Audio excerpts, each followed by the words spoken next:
All right, good afternoon, everyone. Sorry for being a minute late, but we want to make sure we had folks in the room. Good afternoon, and welcome to the second installment of EESI's Congressional Climate Camp Briefing Series. I'm Dan Bresette, I'm the president of EESI, and today our topic is understanding the budget, reconciliation, and appropriations process, to the extent that that is possible. Big thanks to Representative Paul Tonko and his great staff for helping us with the room today. Couldn't do it without them. EESI was founded more than 40 years ago by a bipartisan group of members of Congress. And since 1984, we've worked to provide science-based information about environmental, energy, and climate change topics to policymakers and the public. We try really hard to ensure that our resources are timely, relevant, accessible, and practical. I'm not sure we could get more timely than today with this briefing. We put a lot of thought into our resources to always be science-based and ready before congressional staff actually need the information. And at the beginning of each Congressional Climate Camp is one way we help staff to try to get off to a good start. 2 weeks ago, we were here with a briefing about climate modeling, the drivers of climate change, and the benefits of certain mitigation measures available to us. If you'd like to go back and rewatch that briefing, you can do that by visiting us online at www.esi.org. We featured an organization called Climate Interactive, and we had an interactive exchange with sort of what certain mitigation strategies would have an effect in terms of global climate temperature change. It was really, really interesting. In 2 weeks, we'll be back and we'll be gathering panelists to talk about clean energy manufacturing investments and the new jobs popping up around factories all across the country. And finally, 4 weeks from now, our focus will be on the upcoming Surface Transportation Reauthorization Bill. In addition to Congressional Climate Camp, we have a ton of other great resources in the works. As always, the best way to keep up with what we do is to subscribe to our bi-weekly newsletter, Climate Change Solutions. The most recent edition came out this past Tuesday, had a great article in there about sustainable aviation fuel. It's a great way to keep up with briefings and all of our other stuff. I'm going to keep our introduction, or my introduction, extremely short today because we have a ton of stuff to talk about. I think we'll be glad to have as much time as possible for questions and discussions.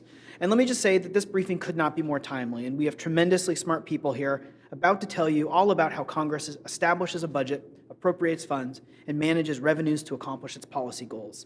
The power of the purse is in the news a lot lately, and that's for a good reason. It's essential for a functional, responsive to the people government for Congress to take this power seriously and defend its prerogatives.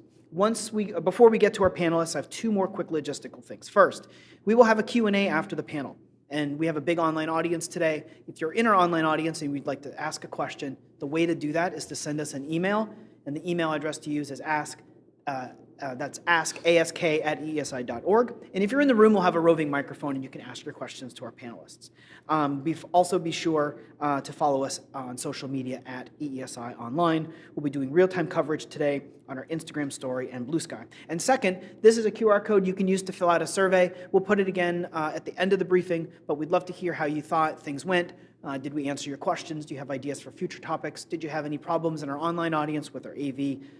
We read every response. It only takes a couple minutes, and we really appreciate everyone's responses to the survey. So that brings us to our really tremendous panel today. And our first panelist is Richard Kogan. Richard is a senior fellow at the Center on Budget and Policy Priorities and an expert in the congressional and executive budget processes and the budget accounting concepts. He first joined the Center in 1995 and then again in 2001 as a senior fellow specializing in federal budget issues before departing for the Office of Management and Budget in 2009 to serve as a senior advisor. Before and in between stints at the Center, Richard served for 21 years on the House Budget Committee staff, during which time he helped design the Budget Enforcement Act. Richard, you can bring your name tent up here to the lectern, and I'm really looking forward to hearing your presentation today.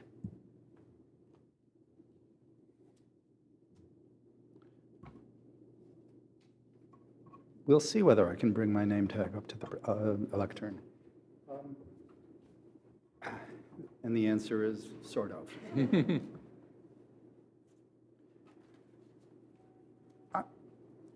My introductory remarks, I'm introducing the other two basically. My introductory remarks will just give a very short summary of the overall budget process before I get into two subjects that I have to discuss a lot these days. So we're going to start off on telling you that Congress does not pass a budget every year. Rather, Congress in most years, in some years, passes a budget resolution. It's a concurrent resolution on the budget. That means it is not a law, and cannot change any laws.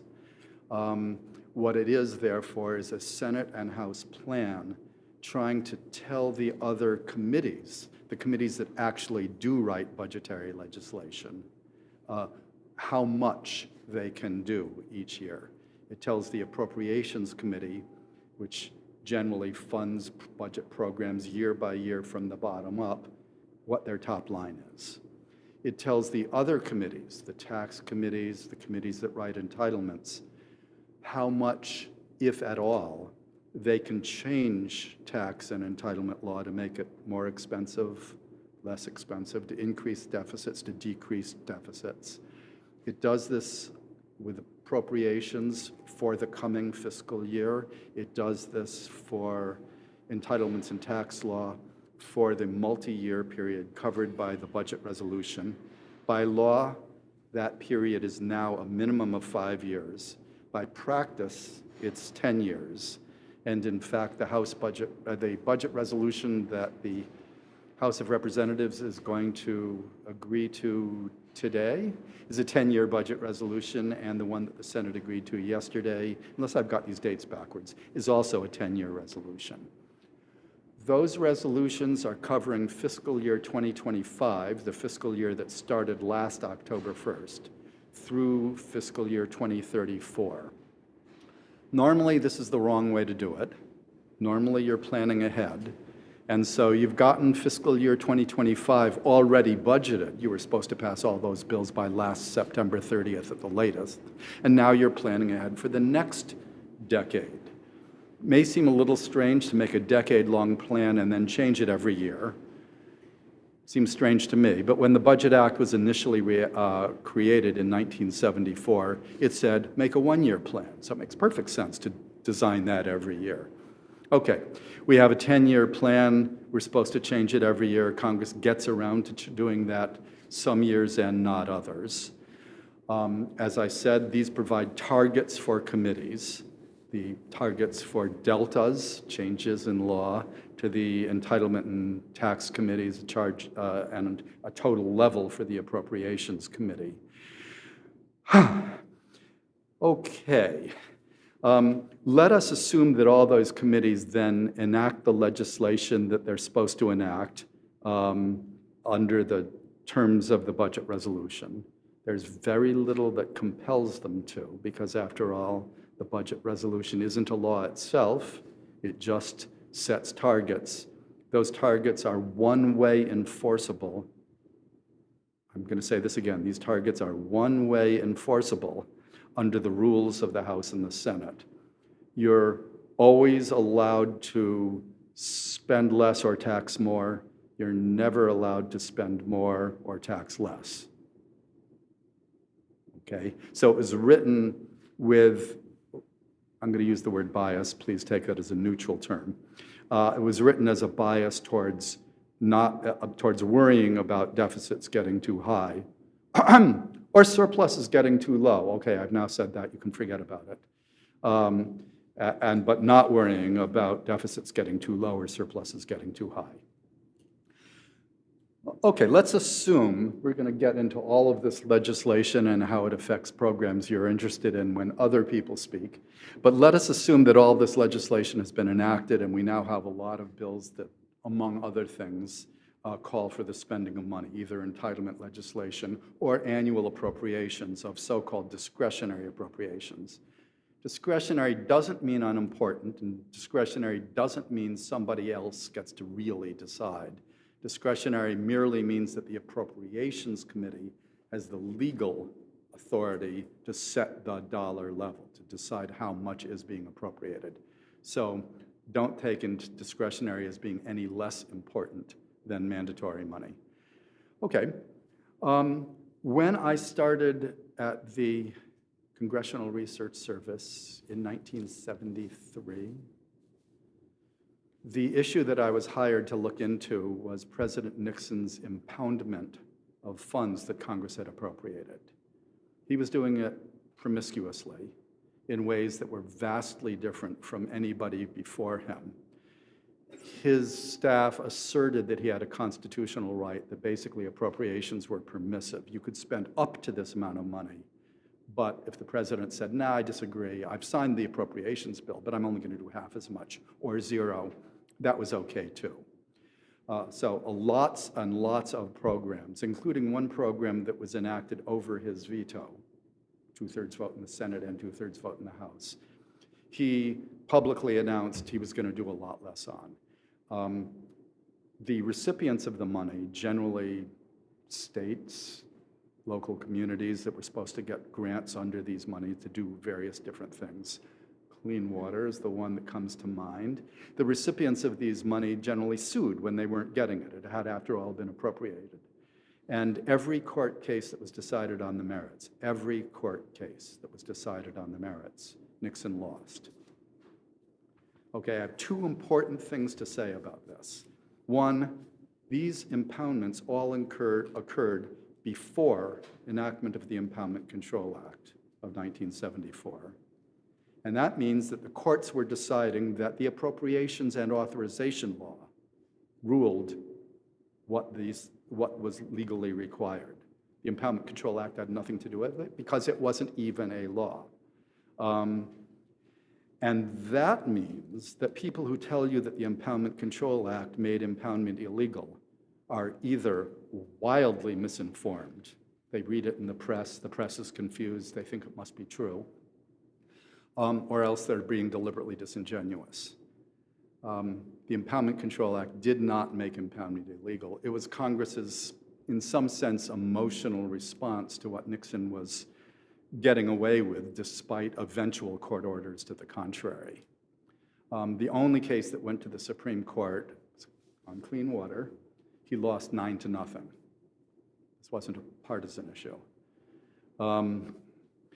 The important point here, therefore, is that the various freezes that are currently being ordered by the current administration have also been brought to court, and in a number of cases, temporary restraining orders against those freezes have already been handed down by various courts.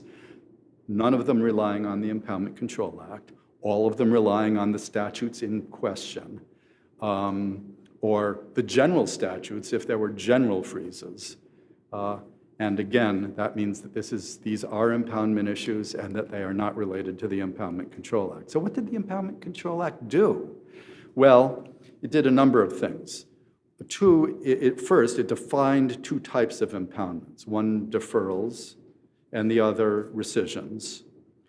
And it said in so many words that the president is allowed to defer money, not to the point it would expire and therefore lapse. Those are techie terms. But the president is allowed to defer money for certain reasons. And one of those reasons is if it looks as though he's to meet contingencies that may come up later in the year. Another reason is if it looks as though costs might be coming in lower than Congress had imagined, then you don't want to just sort of spend unnecessarily. You can find out during the course of the year whether there will or will not be money left over. The third reason is if unexpected things happen that make it sort of impossible to do it right now, but maybe in a month from now, 2 months from now, no problem. Okay, not for policy reasons. And this isn't even just as an omission. It's said not for policy reasons. Okay, those are deferrals. If the president decided for policy reasons that we should simply spend less in a given program, we should obligate less, technical term, money is appropriated, that's budget authority, it's funding. The agencies sign contracts that obligates the money. When the obligations are fulfilled or partway along, then that money is spent. I'll just talk about spending now that you've gotten that vocabulary lesson out of the way. If the president decides that he wants to spend less, forgive me for saying he, I'm just talking historically. If the president decides he wants to spend less, he is allowed to send up a rescission request under the Impoundment Control Act and is granted 45 calendar days of continuous session in which he can withhold the money, which otherwise wouldn't have been allowed, right? So in some senses, the Impoundment Control Act granted the president authority that he didn't otherwise have. At the time Congress was voting for it, not knowing how all the various court cases would ultimately turn out in their favor, they probably also thought that they were limiting what he could do. They granted him authority to withhold funds that otherwise should have been going out in the normal course for 45 days while Congress considered his request to rescind money. Rescind is a negative appropriations. You're taking away money that has been appropriated. And they furthermore gave a fast track in the House and the Senate to consider this. And the House fast tracks don't matter because all rules in the House don't matter if the Rules Committee is going to do something different. But in the Senate, which follows its rules, by granting it a fast track, that means that his rescission request could not be filibustered. So the president actually won something with the Impoundment Control Act. This president isn't following the Impoundment Control Act. He has not requested any rescissions. He's just ordering funds withheld. That's probably one reason he's losing court cases so far.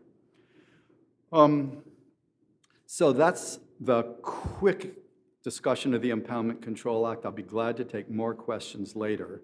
I also want to mention the Anti-Deficiency Act. That's been around in one form or another since around 1870, but the more modern versions of it from 1951 with a couple of updates. I told you I've been around a long time.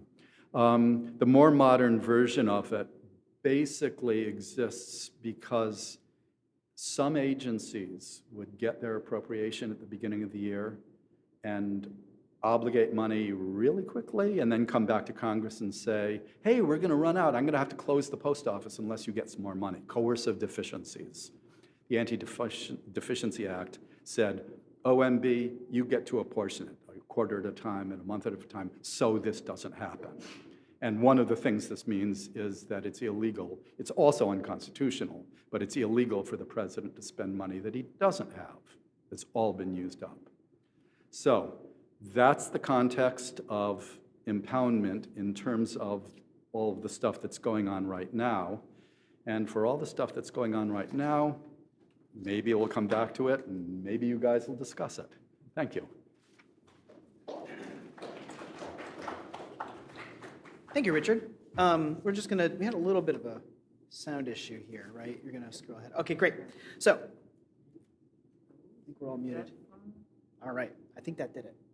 All right, Richard, a quick follow-up question. You said that sometimes they pass a budget, sometimes they don't pass a budget. What are some factors that might lend, or what are some factors that might influence whether Congress decides or not to pass a budget in a given year? If I'm guessing here, when I was on the House Budget Committee, basically every year we passed a budget resolution. Not because of me, but because times were different. And particularly in the 70s and 80s, both the Budget Committee of the House and the Budget Committee of the Senate in particular felt that it was so much their duty that even if the House and Senate were controlled by different parties, they would compromise. Compromises between parties because you're supposed to do it is less common now than it was then. And I think that's the main issue.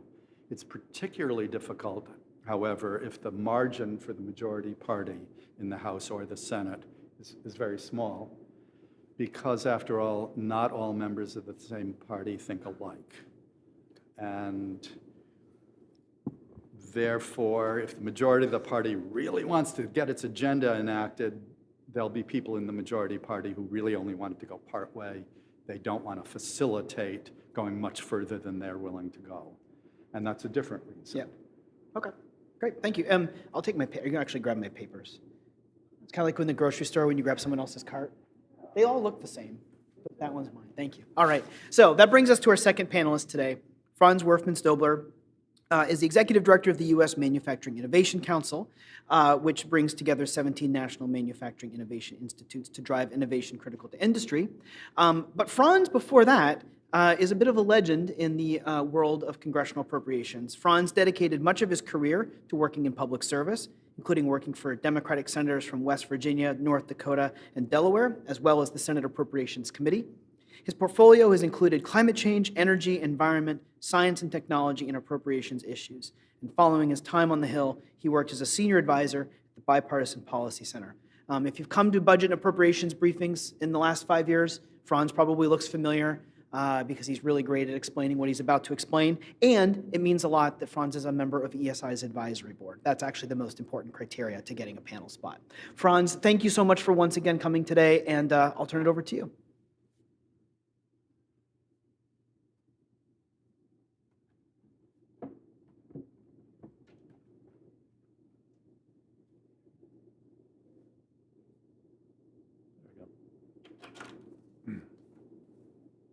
Thanks a lot, Dan.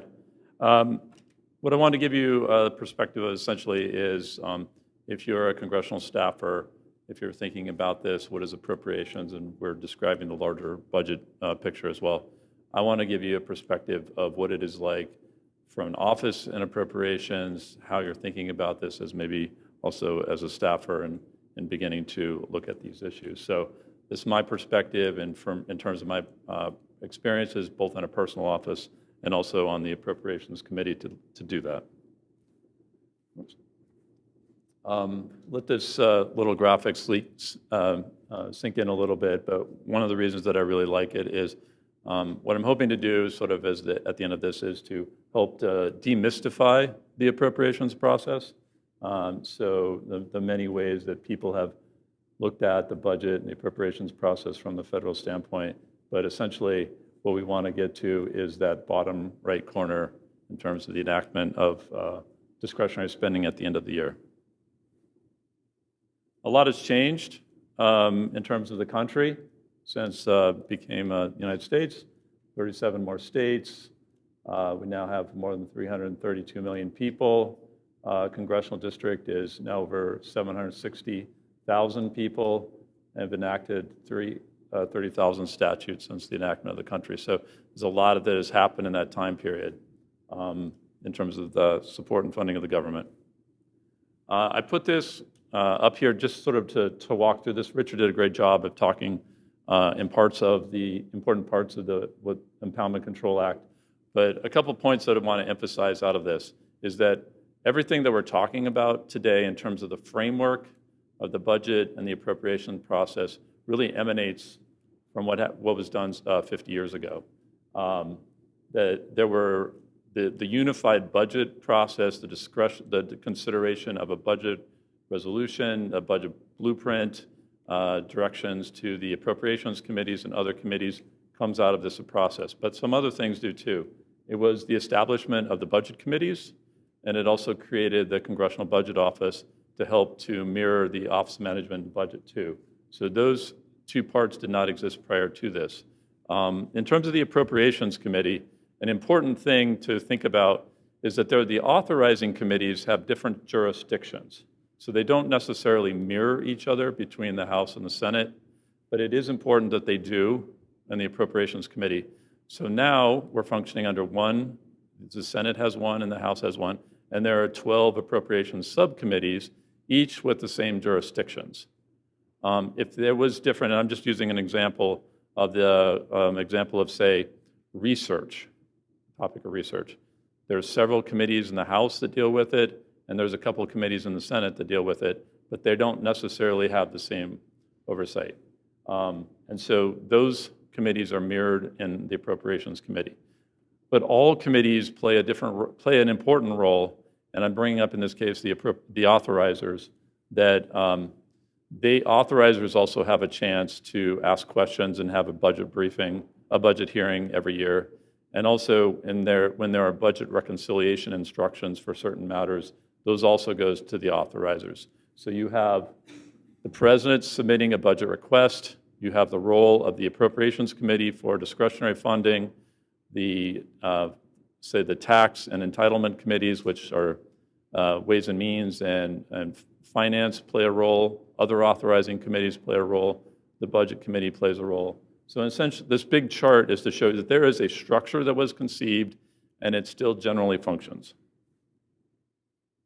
Other important parts, and now I'm dialing into the discretionary budget, as Richard indicated, not discretionary, but this is the part of the budget that should be enacted every year. Sometimes it's it varies every year and can be challenging. But I like this chart because essentially it's a good layout of the breakdown of the different committees, so you can see them pretty well. What I'm using here is a couple numbers to point out. When you hear 302A, that means the overall top line of the discretionary budget. The Budget Committee chairman in a regular order process are the ones who determine what that top line number is. I'm going to come back to exceptions. And then when a 302A is determined, the chairs of each appropriation committee decide what the allocations are to those 12 subcommittees. So the power of the appropriations chairs is very powerful, and subcommittee chairs have to make their own pitch to ask for what they feel is needed based upon the President's budget request. For the last 2 years, we have been under what was called the Fiscal Responsibility Act. That was part of the debt ceiling deal. And so that 302A allocation was statutorily set. So that cap was set in law. And another part of that, which is not shown on here, but is important to know if you hear that, are the defense and non-defense allocations. Those are not mirrored by the Defense Committee as the only one that gets defense money, but that there are 7 appropriations subcommittees that have defense-oriented funding. And then I believe all 12 subcommittees have non-defense oriented spending. So for example, in this allocation here, 895 billion is defense, and then 711 billion is non-defense. So those are just important things to sort of understand the 12 subcommittees, the 302As, the 302Bs, and how all of that works. The jurisdictions of each of those subcommittees is very important to know where to look for programs, and then the defense and non-defense spending. Another thing that I'd like to point out, which I think is helpful to understand, is this is the discretionary side of the budget that funds all 3 branches of government. If you look down on the very bottom right corner, that's the legislative branch. That funds all of Congress. So there's one subcommittee that funds all of Congress. So in terms of the judicial branch, right next door to that is the financial services and general government. A portion of that smaller subcommittee goes and funds the judicial branch. So 2 of the 3 branches of government are funded out of small portions at the bottom of this, and then the rest of the executive branch funds out of 11 of them, some of which is with the judicial branch and FSGG. What I want to do now is do a quick walkthrough through a calendar perspective of what an ideal appropriation cycle looks like. And I put this up on the screen. I'm not going to walk through every month because that does vary. But the other thing that is important to point out is in terms of the little asterisks on the side, I try to break out what the little diamond one, this is what happens on the executive branch side, and then the arrows are what happens on the congressional side. So so that you know that there are things happening on the executive branch in terms of presenting the budget, in terms of what the president does in terms of the executive branch's agencies are doing to prepare the budget for the next year, and so on and so forth. We're now in February and looking to March. I'm going to come back to this a little bit more in detail, but when the budget request is submitted, that goes to the budget committees, but the hearings begin, both in the authorizing committee as well as the appropriations committees. Members can begin to make requests based upon the priorities that they decide are important. And the budget process, as Richard was describing, is beginning to also run its course. And then now we're getting into this more of the spring and summertime. If a budget resolution is enacted, Hearings are concluding, beginning to write legislation, and such. And then going into the fall. So we have experienced more and more periods when the budget has not been enacted by October 1st. So that requires then a continuing resolution to continue to fund the government going forward. So we now have a continuing resolution in place until March 14th. So again, if you take a look at the slides, it just gives you an idea and an annual calendarized version of this, what the budget process looks like.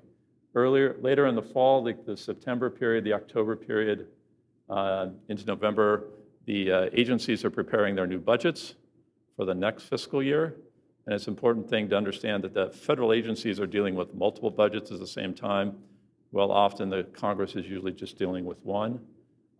Those are usually being wrapped up in December and then packaged up and finalized for the preparation for the submission to Congress. Obviously, when there is a new administration, a new president, they take a new look at that, but this is a normal process. If you're thinking about the appropriations process, what I like to say is there's different ways that you and your offices and your members can engage in that. The first I'd like to suggest is making requests to the Appropriations Committee. That typically is done once the committee is open and receiving requests. And they can be in a couple different formats. First is a funding request, programmatic request, or a member request, report language and bill language. Happy to talk about that in more detail at some point if you'd like.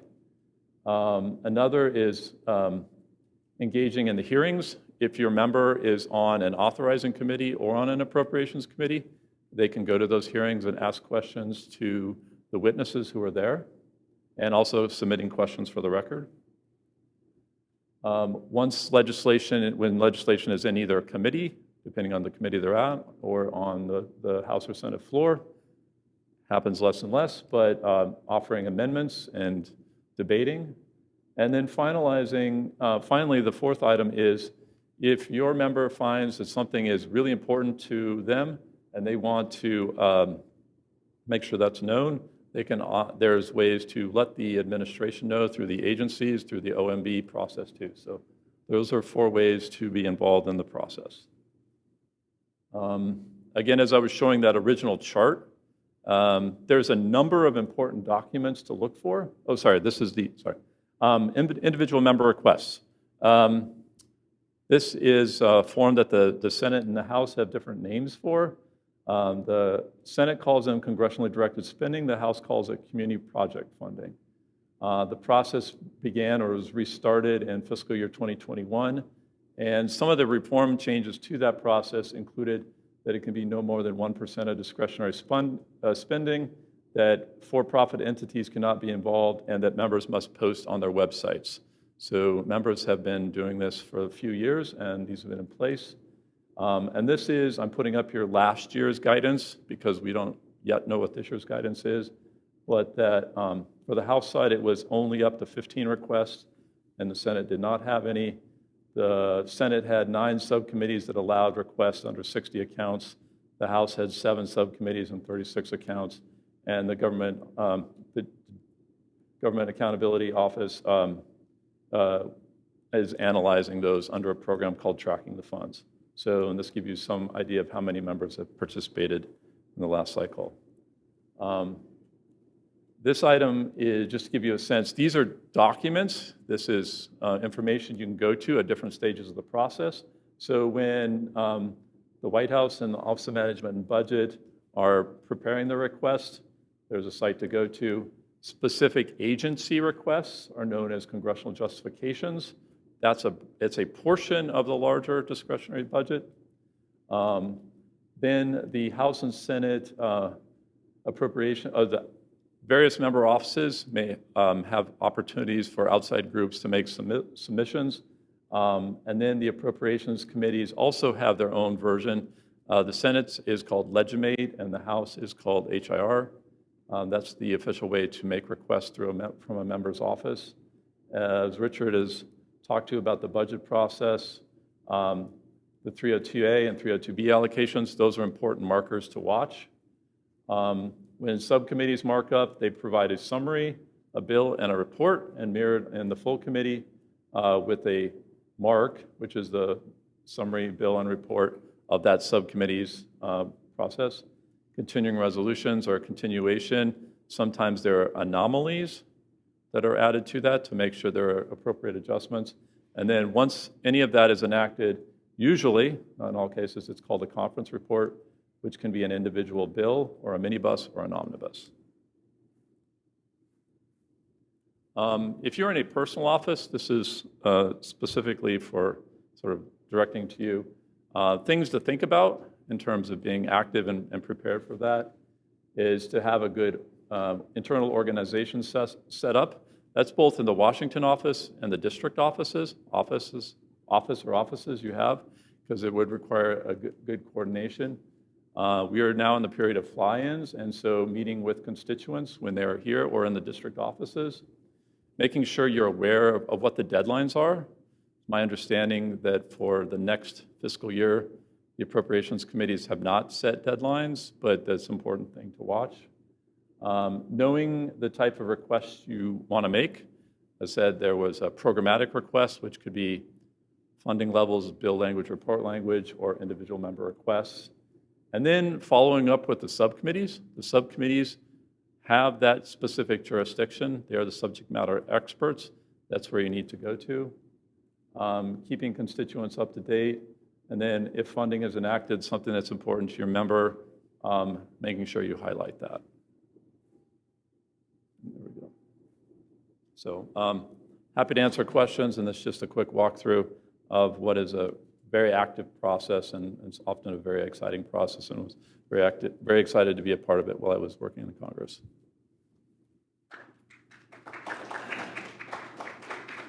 Thank you, Franz. Here's your name tag. That was a great presentation. I had a quick follow-up for you. You talked a little bit about continuing resolutions, but there's one in effect. It actually expires a month from tomorrow. What is it continuing? Like, the resolution part of it is like, okay, everyone agrees, but what's the continuing part of continuing resolution refer to? What this essentially means, it's funding government programs and activities at the previous year's levels going forward. So it's essentially fiscal year 24 levels funding is in place, except for if there's some sort of anomaly or change, it's also included as a part of that. Okay. Okay. So it's basically just, kind of a neutral going forward. Okay, great. Thanks. I wanted to do two quick reminders. One is, if you have a question in the room, we'll have a microphone at the end of our final presentation. If you're in our online audience, you can ask us a question by sending us an email, and the email address to use is ask, that's ask@eesi.org. You can also follow us on social media at EESI Online. We've also had a lot of great materials that Franz just presented. We have more slides coming up. There are printed slides on the table that you checked in at, so definitely pick those up if you haven't yet. And all of the slides are posted at www.eesi.org if you go to the briefing page. And as a reminder, if you RSVP for a briefing, and even if you're not able to attend, that means you'll get the live cast link, you can watch it later, and you'll get a link to the presentation material so you can keep up. All right, so we actually had a fourth presenter today, and she unfortunately was a little sick and was not able to join us, which is a bummer because Angela Jones is a really great resource on this. And Angela is an analyst in environmental policy at CRS, and I don't need to tell congressional staff how to get in touch with CRS, but she has been a part of these briefings for many, many years and is a tremendous authority. Her expertise is actually in the interior world, so a lot of EPA. I'm not going to pretend we've covered a lot of stuff that Angela would have said, but I am going to just show you her slides very briefly. This is her slide. I'm going to forward ahead to one that it was a point that Angela would have made, I think, if she were here, and I want to ask our panelists about it. So in Angela's slides, if you scroll ahead to, I guess it's 26 and 27, there's a couple different examples here of programs within EPA. Yes, that's right. And there are 4 examples that Angela listed out here, and you'll notice that 3 of the 4, the requested level is greater than the enacted level in the previous year. And so that makes sense. The administration says, I want 10, and Congress says, well, you can have 7.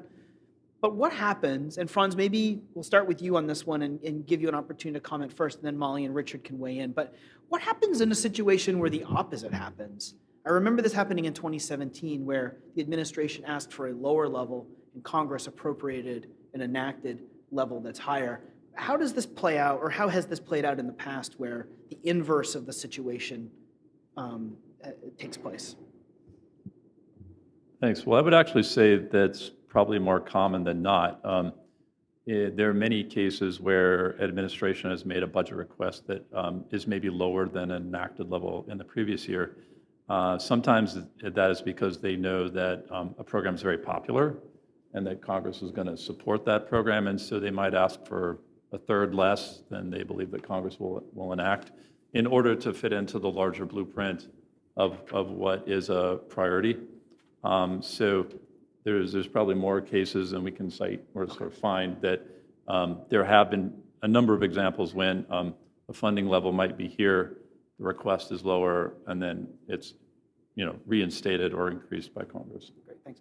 Richard or Molly, do you have any other thoughts about sort of what might happen in situations like this? Or the inverse of what's on the screen? I want to make the obvious point, sorry for being obvious, which is once the law is enacted, that's the law. Who cares about the request? Okay, great, thanks. The other part of Angela's slides I just wanted to put up on the screen so everyone sees it is some more information links that she has. Again, Angela is a tremendous resource and a great presenter. She was at our briefing last year if you want to go back and rewatch what she had to say. But Angela, if you're watching, hopefully it's eating chicken noodle soup or something. Hopefully you're feeling better and you'll be back right as rain before too long. That brings us to our third in-person speaker today, and that is Molly Reynolds. Molly is a senior fellow at Brookings. Molly studies how congressional rules and procedure affect domestic policy outcomes. She is the author of the book, Exceptions to the Rule, The Politics of Filibuster Limitations in the U.S. Senate. And that book explores the creation, the use, the consequences of the budget reconciliation process and other procedures that prevent filibusters in the Senate. Her current research projects include work on congressional reform and the congressional budget process. She also supervises the maintenance of the vital statistics on Congress resource. Molly, thanks once again for being at an EESI briefing. I'll turn it over to you. And don't forget your name. That way everyone in the live cast can remember who you are.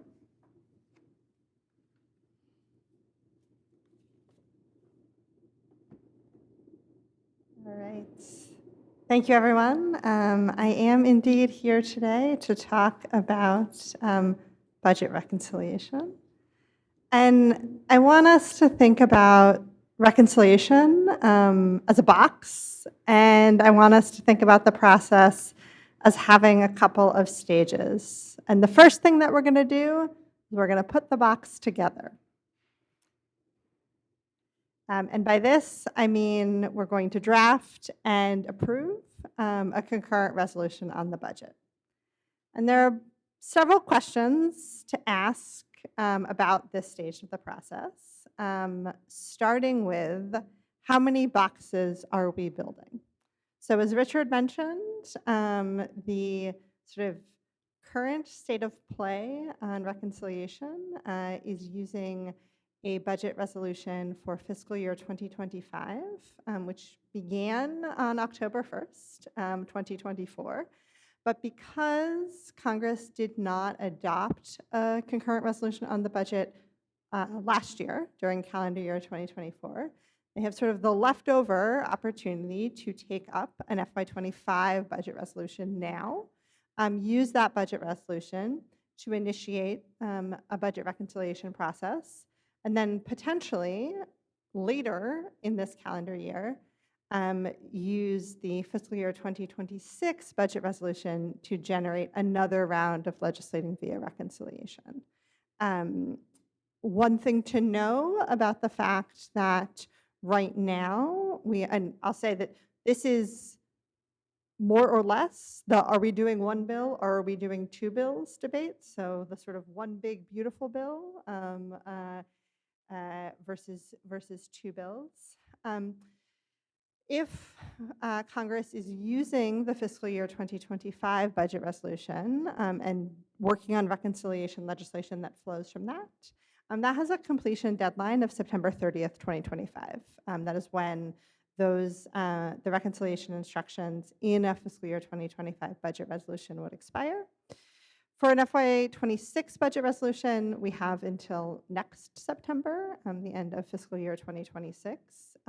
Though it is worth noting that for sort of the tax provisions that are kind of at the heart of Republicans' interest in using the reconciliation process for a tax bill, those provisions start to expire at the end of calendar year 2025.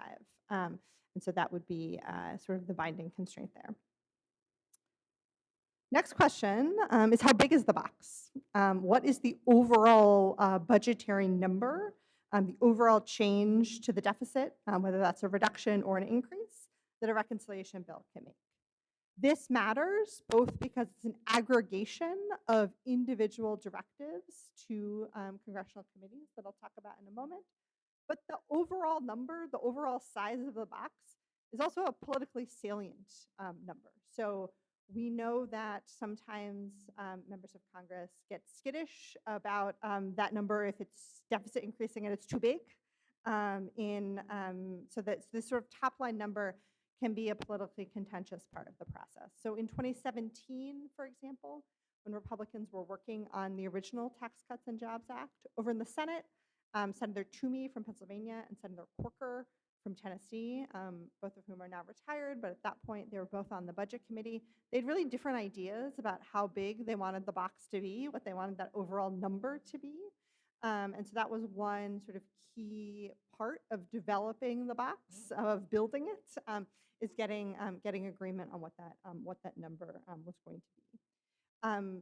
The size of the box, that overall number, it can be deficit increasing. Since 1996, we've had 7 bills that have cut taxes passed via reconciliation, and 1 that has increased the deficit by by increasing spending. Next question is, which committees are allowed to put things in the box? And this takes the form of what we call the reconciliation instructions. So in the budget resolution, in the construction of the box, we will see individual committees named. Those are the committees who will then have the opportunity to subsequently write legislative language that would be included in the actual reconciliation bill. Those committees can be instructed to increase the deficit. If they're instructed to increase the deficit, the number they're given is a ceiling.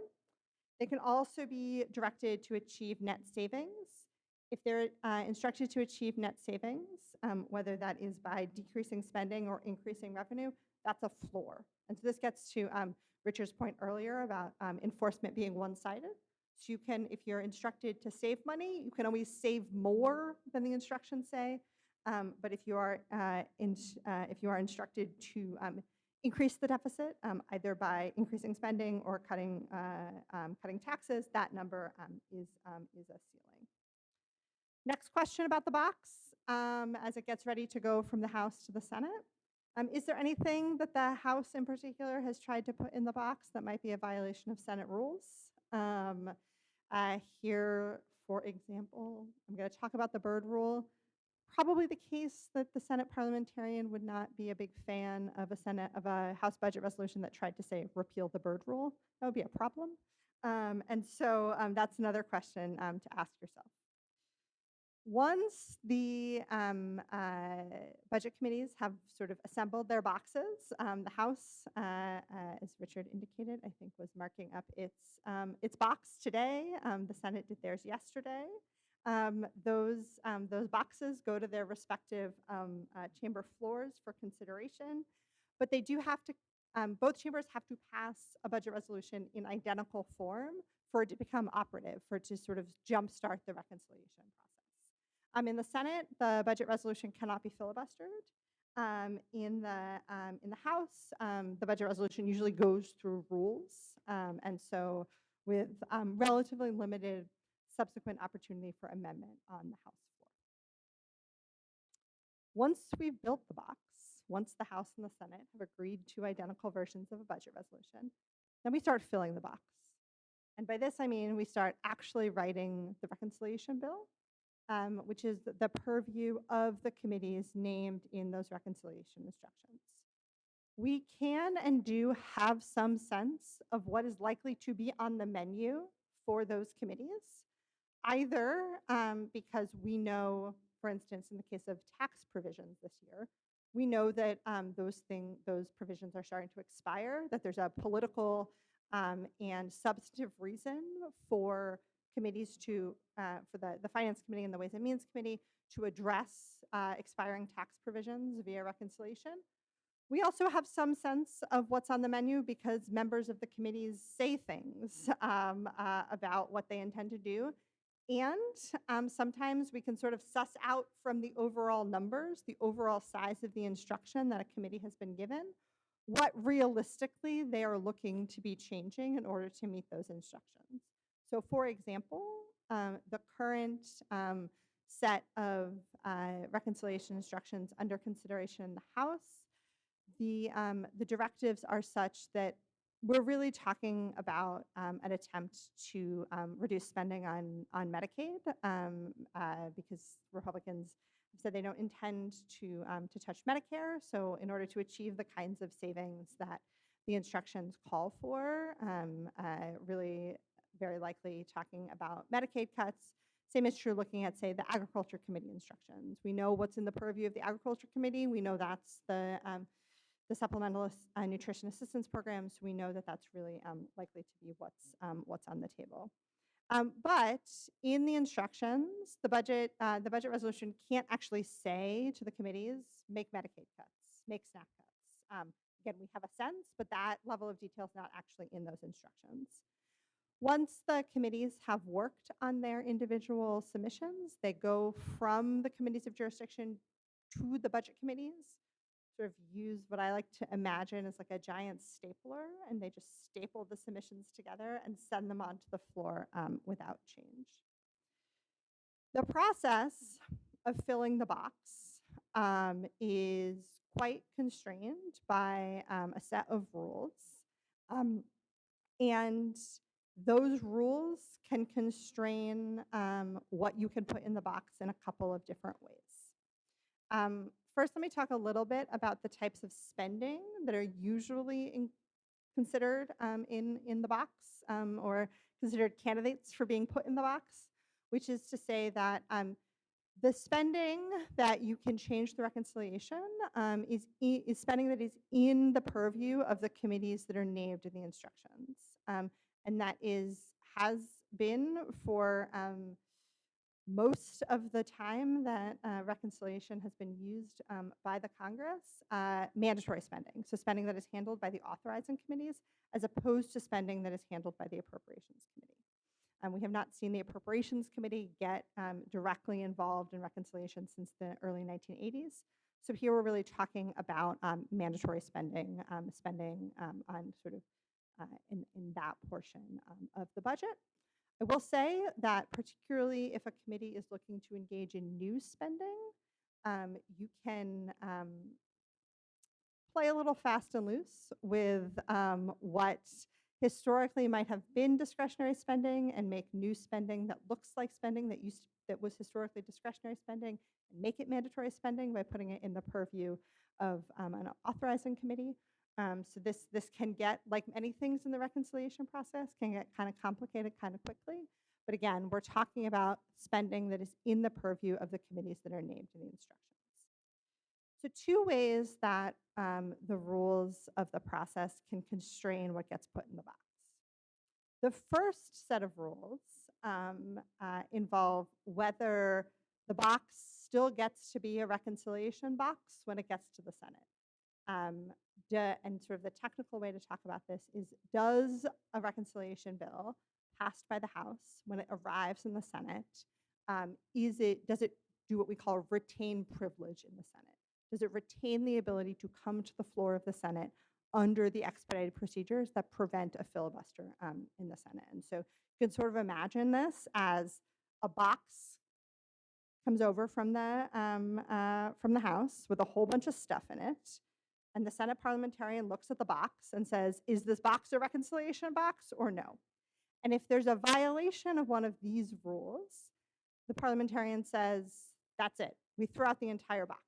It is what we call fatal to the bill.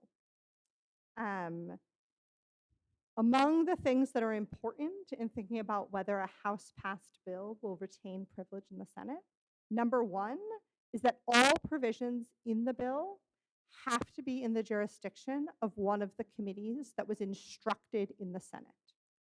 So to give you an example from recent history of where this was sort of potentially an issue, in 2017, when there was an attempt, ultimately unsuccessful, to repeal the Affordable Care Act using reconciliation, there was some interest in using that process to actually make changes to the way that members of Congress and their staff get their health insurance.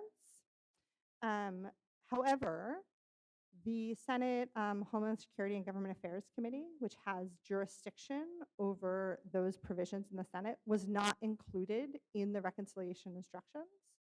So even though there was some interest in doing this, when push came to shove, they did not put those provisions in the bill because sending it to the Senate with those provisions in the bill would have been fatal to the bill because they weren't, the relevant committee was not instructed in the Senate. It's also the case that if the Senate is going to take up a House reconciliation bill, which is usually how this works because of a requirement that revenue bills originate in the House, the House bill's provisions must map to the Senate committees in such a way that meets the Senate committee's instructions. And so if the Finance Committee has been given an instruction of a particular size, when the bill comes over from the House, the provisions that are in the Finance Committee's jurisdiction have to meet the Finance Committee's instruction. Another way or another thing that can be fatal to the bill in the Senate is if the bill touches Social Security. So I'm going to talk a little bit about the Byrd Rule in a second, but changes to Social Security are also fatal to the bill. There's a second set of rules which involve individual provisions and basically involve asking, does everything in the box comply with the rules of the reconciliation process? And here, if there's a violation, it's fatal to the individual provision. You take that provision out of the box. You might think, okay, that's not so hard. And sometimes you're right, it's not so hard.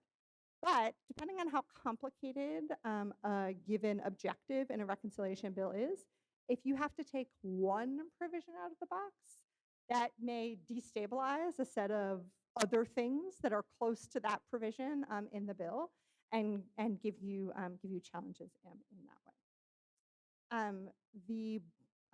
I mentioned the Byrd Rule. This question of whether individual provisions can stay in the box is quite related to the Byrd Rule, and the Byrd Rule has 6 parts. I'm going to go through them.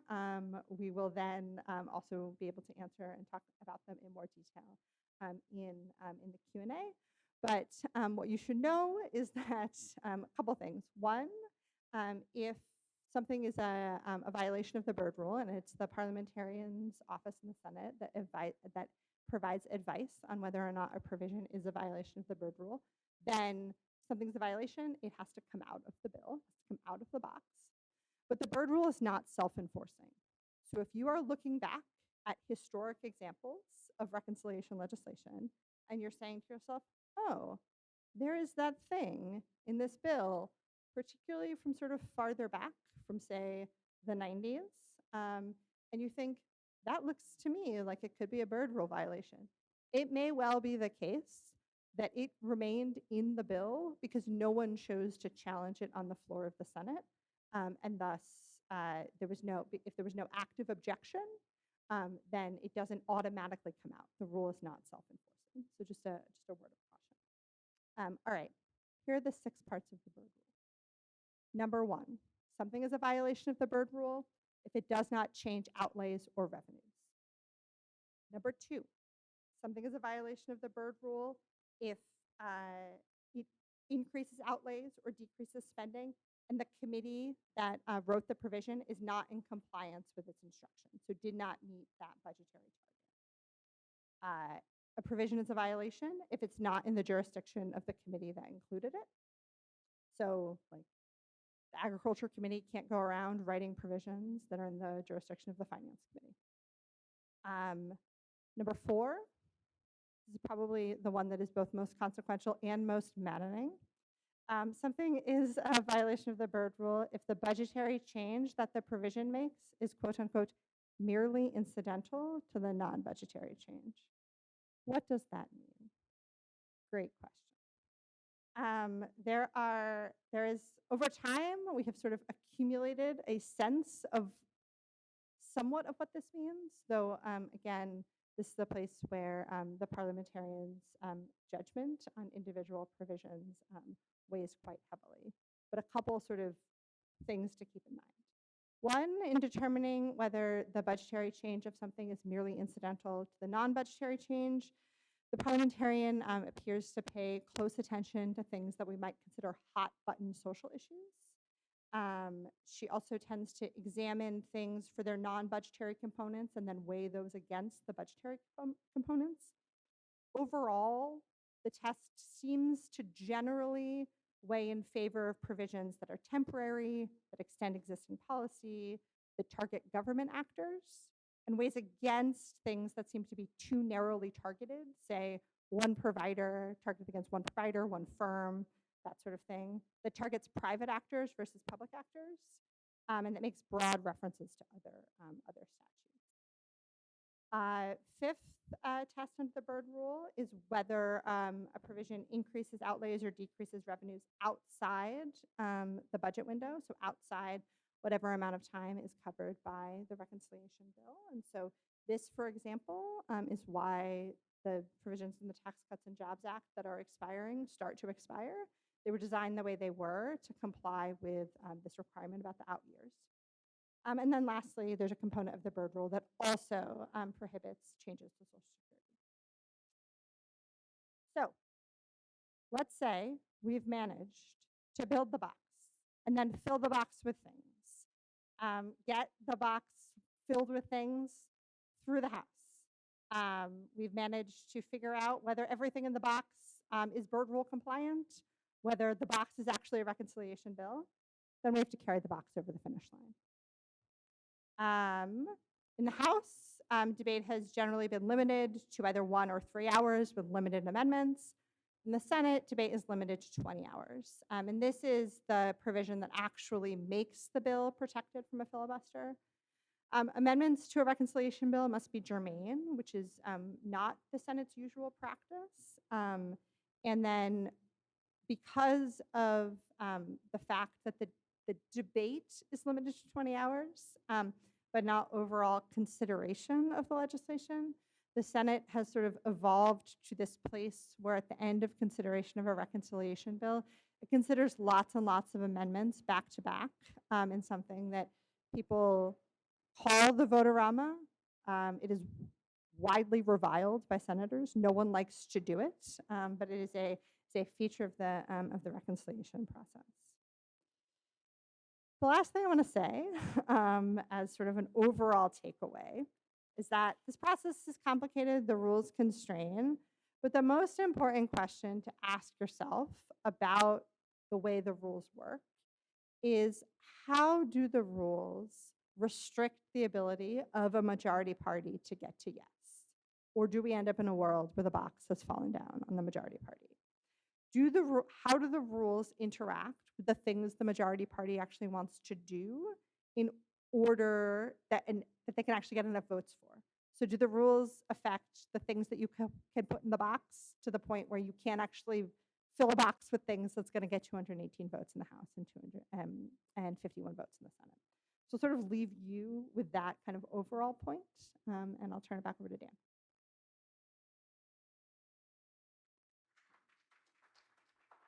Thank you, Molly.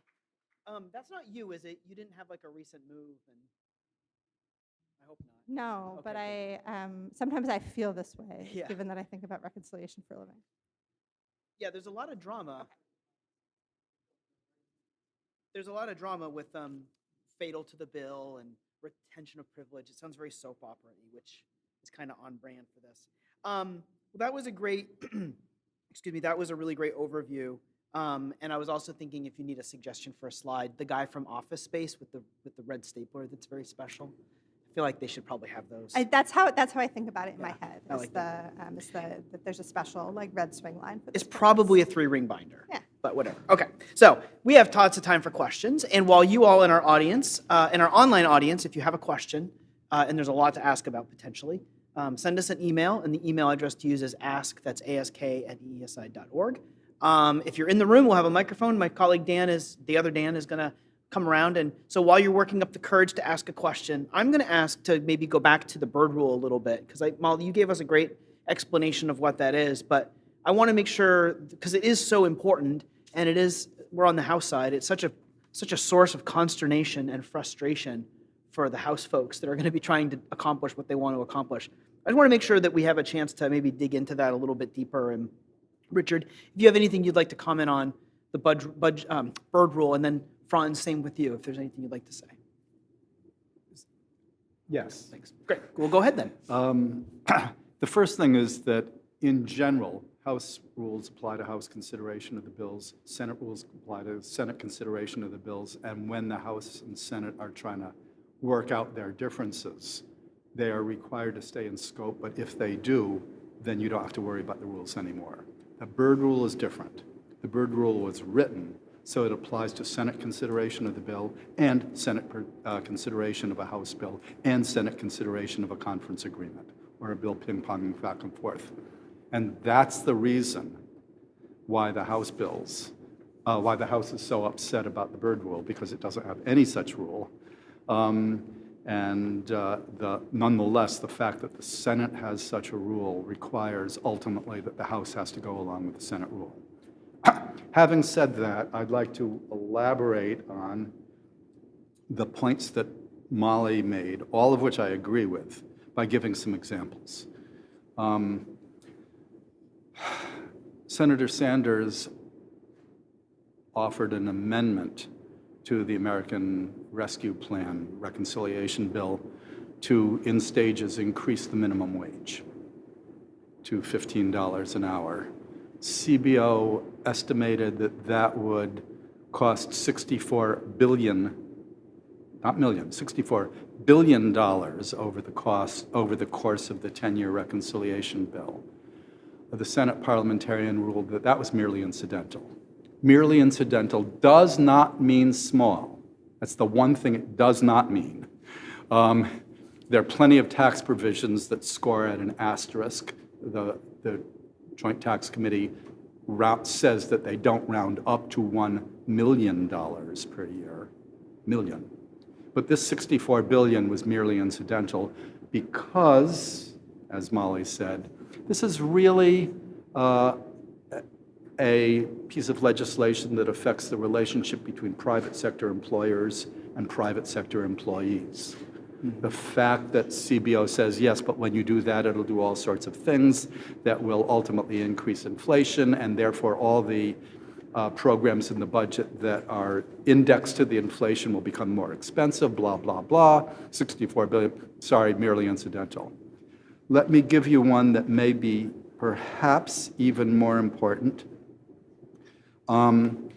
The Build Back Better bill, which never did get to the Senate floor in that one, but nonetheless was going to pass the House and had all sorts of provisions in it, included a number of important immigration provisions, one set of which would have allowed people who were here but not adequately documented to go through a process where over time they could get a path that would lead them to ultimate citizenship. This involved a lot of money, first of all, because if they were citizens, then they were going to become eligible for benefits that they were not otherwise eligible for. And secondly, because there are lots of fees going back and forth. The CBO estimated that over the first 10 years, it would cost $140 billion. And over 2 decades, it said, since this was going to be a permanent provision, it would cost close to around $700 billion. Those amounts were merely incidental. Because, in the opinion of the parliamentarian, citizenship versus not citizenship is so vital that that's what this was all about. Okay, let me back up from there to an environmental question. We might need to come back to this. I want to make sure we have time for questions. We're about 15 minutes till the end of the briefing, so just so you know that before you move on. Okay, the environmental question is opening up federal lands to drilling or mining, which was allowed in one reconciliation bill, even though a lot of staffers said, no, no, no, this is all about environmental issues. The money is merely incidental. And since that's not a dollar amount, they could make that. The parliamentarian ruled that it was allowed, but has expressed some concern about that thought. So this can be relitigated if lots of federal land is going to be open to mining and drilling, and that may well be what's envisioned in this year's Senate Reconciliation Directive, House Reconciliation Directive. Great. Thank you, Richard. Franz, do you have anything you'd like to add on the bird rule,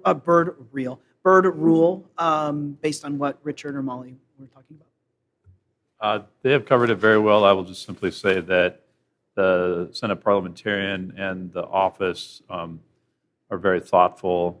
Obviously, they you have to bring your arguments to them and make very good arguments for both proponents and opponents, and they play an extraordinarily important role. Great, thanks. And Molly, do you have any final words on the bird rule? No, I appreciate Richard's offering a couple of examples to flesh out some of the points that I made. Yeah. I'm always wondering why there's a bird rule. We always talk about what the bird rule is, but what was the problem it was trying to solve? Do you know? Oh, you beat you to it. You've got it. Molly, you want to go first? Oh, in short, there were some of the sort of initial uses of the reconciliation process in the early 1980s were quite expansive and sort of, as I understand it, offended Senator Byrd's sensibilities about what role the process should be playing in the Senate, and were, to his mind, taking the Senate down a path that would really kind of gut the filibuster, which was not something he was interested in seeing. And so kind of articulated this set of tests around what should be allowed to be considered as part of a process that was not subject to a filibuster. Okay, great. Makes sense. One example was 20 pages in 1981 reconciliation bill, 20 pages of amusement park regulations that the House had passed multiple times and the Senate wasn't passing. They got it through in reconciliation. Another example from 1981 was any number of categorical grant programs turned into block grants and capped, all of which were programs that were funded in annual appropriations. And so what this did is change the authorized level for future appropriations. No budgetary effect at all. Didn't appropriate money, didn't send money. It changed the nature of programs. Okay. Maybe that's why there's 6 elements, 6 flags, 6 elements for amusement park regulations. All right, so we have a question up here in front. I'm keeping an eye out if people have other questions, and if we get any questions from the audience, they'll come up through me. Thank you very much, and I'm so glad that there are experts like you to know about all this. It's incredibly complex. My question is very basic. Sometimes it seems like you all use the word authorization and appropriation interchangeably, and I was wondering if you could clarify what that basic difference is. Thank you. Thanks. I'll leave that open to anyone. Franz, you look like you might be hungry for that one, but Molly and Richard could certainly go. Try to use this analogy to give you a picture in general about the relationship. If there was a bank and that they had guidelines for programs, you would set up a checking account, which would identify what the conditions are for that type of checking account. And then the structure of those guidelines would be in place. That's an authorization. That's a program. It is the Appropriations Committee that then comes in and puts money into that checking account, into that program, so that the Appropriations Committee sort of oversees the year-to-year amounts that go into that account, that program. It can be sometimes, let's say a checking account can, I'm just using a number, $200,000. The Appropriations Committee can say, well, we don't have enough. You're only going to get $100,000. And that's in the purview of the Appropriations Committee. So that is the role of the Appropriations Committee vis-a-vis an authorizing committee. And let me just add that there are also plenty of laws where the authorizing committee not only designed the program, but also funded it. And this is particularly true with open-ended programs which are individual entitlements or entitlements to states, where the cost depends on the conditions. And so they fund it by saying such sums as may be necessary. Yeah. And you'll see sometimes too where there'll be an appropriation, or excuse me, an authorization that's much higher than an annual appropriation.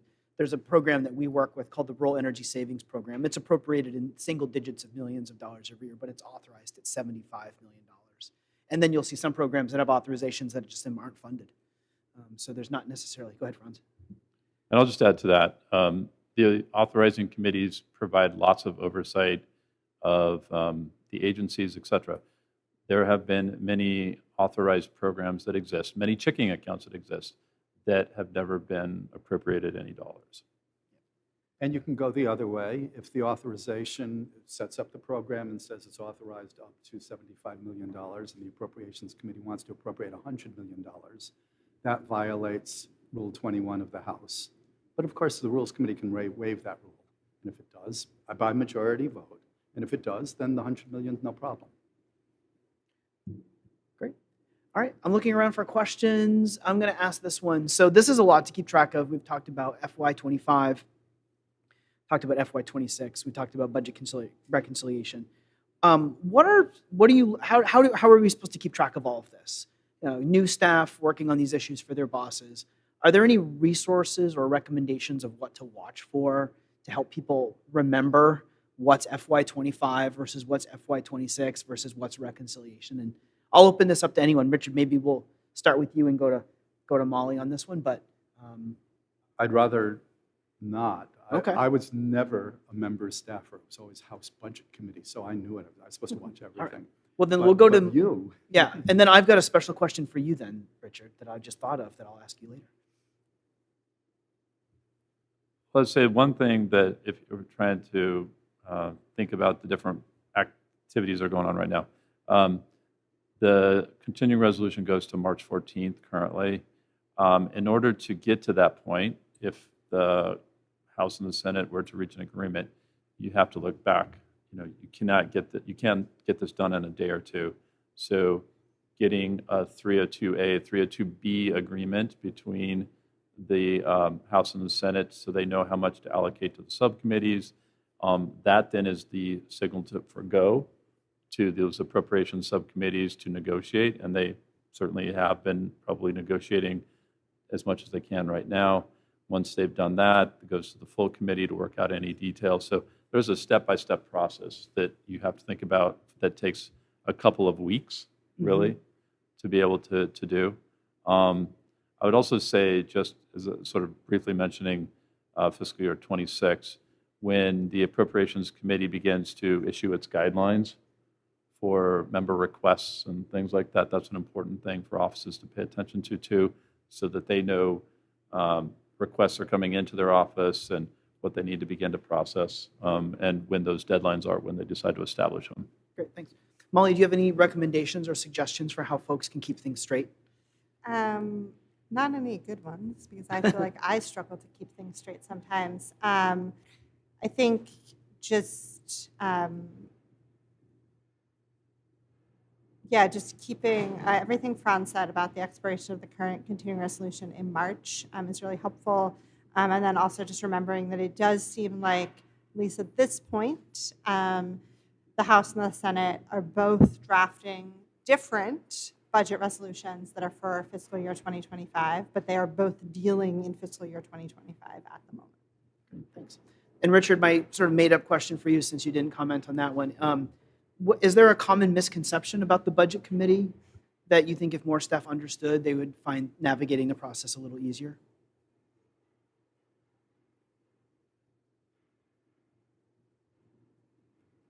I don't know at the staff level. At the public level, people believe that there is a budget and that Congress passes the budget. And, right from the very beginning, I tried to say no such thing. Internal budget resolution are internal guidelines.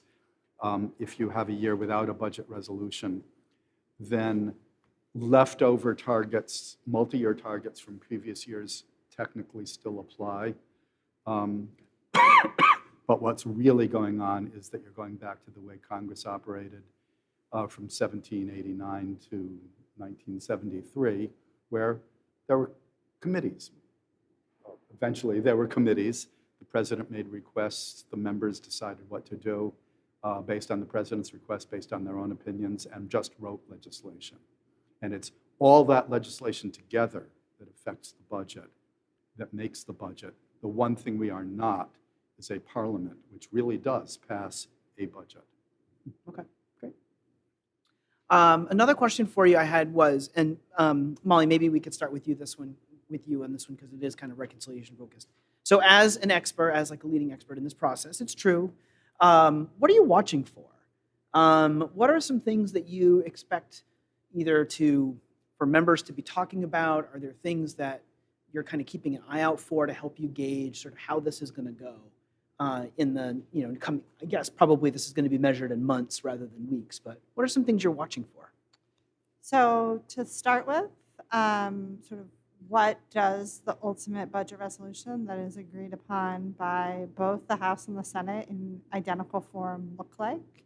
The two drafts right now are, as I mentioned, quite different. The House's number one is drafted to accommodate the drafting of tax legislation that would extend the tax cuts under the Tax Cuts and Jobs Act, potentially make some additional tax changes.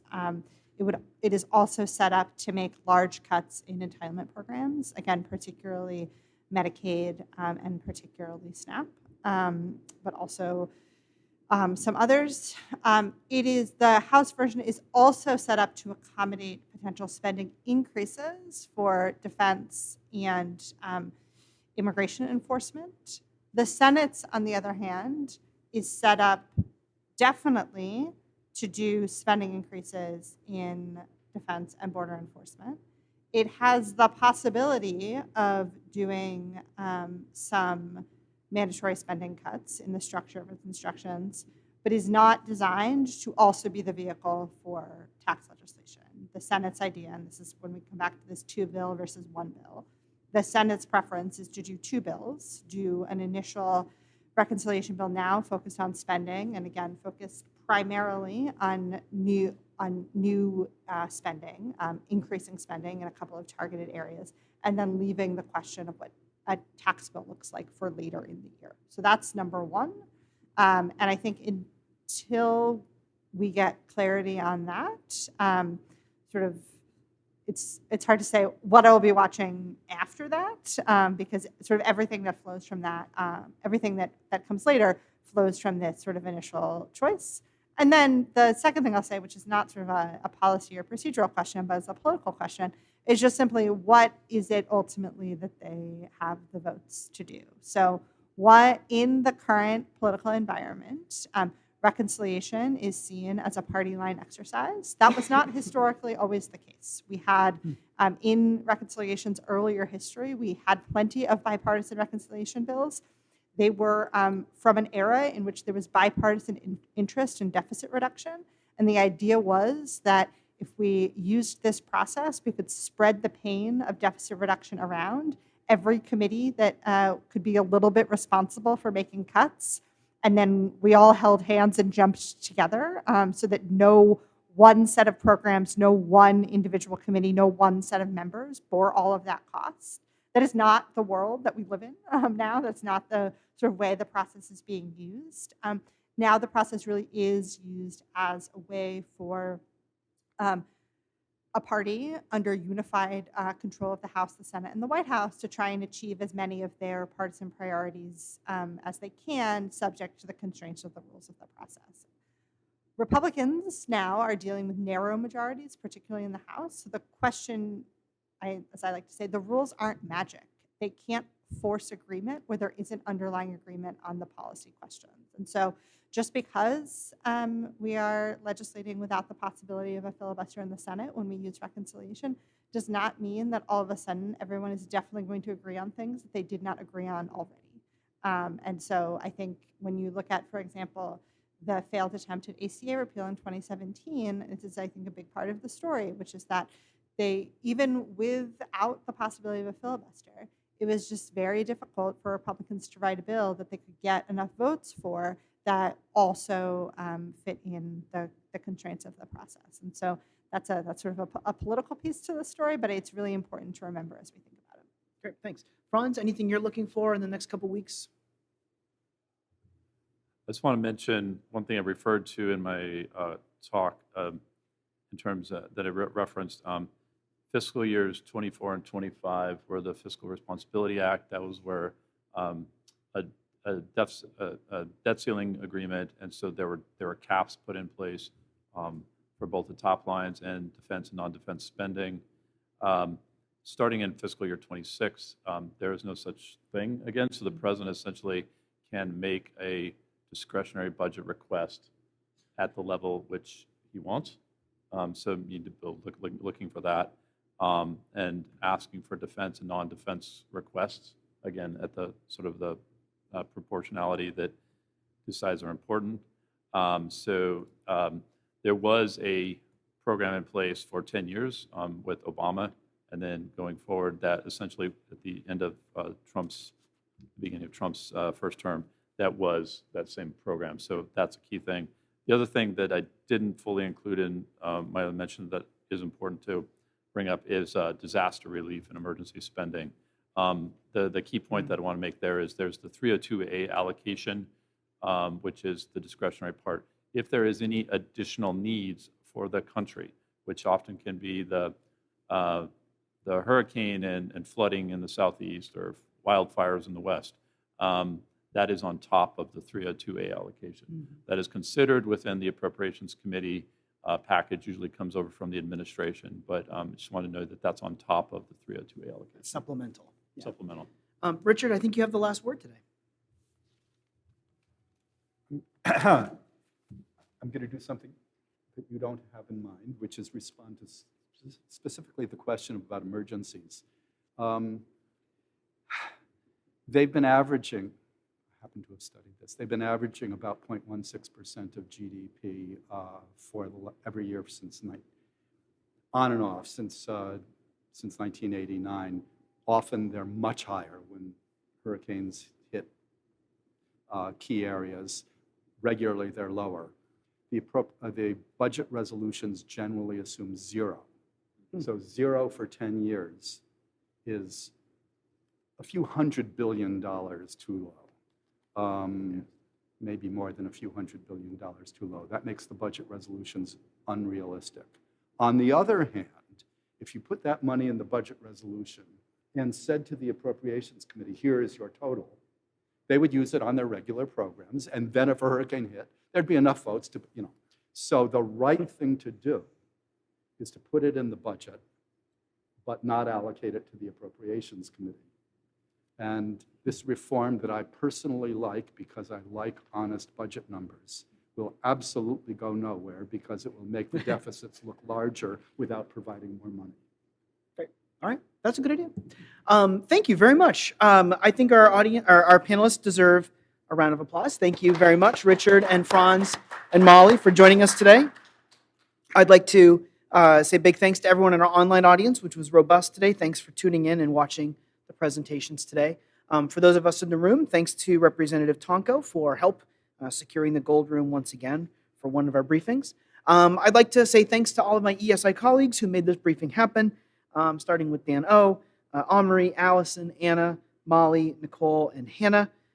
We also have 3 tremendous spring interns, Hadley, Raneem, and Whitney. Hadley's here today. Hi, Hadley. Thank you for your help today. I think you were on social media today, so if you were following us on social media, you can thank Hadley for that. Thanks for all of the hard work that went into this. Congressional Climate Camp is a major lift, and it's an important lift, and it's one that I think everyone really enjoys working on. And thanks again to Troy, our videographer, for helping us make sure that this briefing reaches as many people as possible. We will be back with 2 more installments of Congressional Climate Camp. The next one is on clean energy manufacturing, and then the final one will be on surface transportation 101.